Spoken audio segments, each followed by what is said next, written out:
Ken இவர் மற்றும் நடிகர், இயக்குனர், இசையமைப்பாளர், பின்னணி பாடகர் மற்றும் பாடலாசிரியர், பல திறமைகள் கொண்டவர்.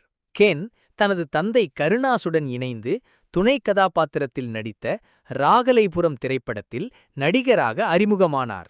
அதுமட்டுமில்ல, நெடுஞ்சாலை, அழகு குட்டி செல்லம் படங்களிலும் நடித்துள்ளார்.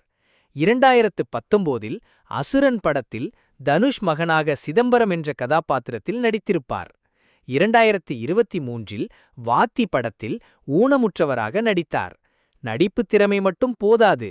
2023இல் அவர்களது அம்மாவுடன் சேர்ந்து வாடா ராசா என்ற ஆல்பம் பாடலை சேர்ந்து பாடி பாடகராகவும் அறிமுகமானார். 2024இல் விடுதலை பாகம் 2இல் இயக்குனர் வெற்றிமாறன் மீண்டும் இணைந்து கருப்பன் என்ற கதாபாத்திரத்தில் மீண்டும் தன் நடிப்பை மெருகேற்றினார். நடிகர், பாடகர் என்ற முகங்களை மட்டும்தான் நமக்கு தெரியும்.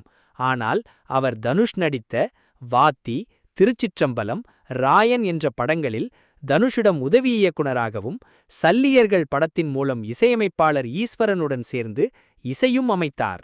அனைத்து திறமைகளும் கற்று யூத் என்ற திரைப்படத்தின் எடுத்து மிகப்பெரிய வெற்றி படத்தையும் தந்தார். ஆனா எனக்கு என் மைண்ட்ல ஓடுறதெல்லாம் ஒரே ஒரு விஷயம்தான். Love love love.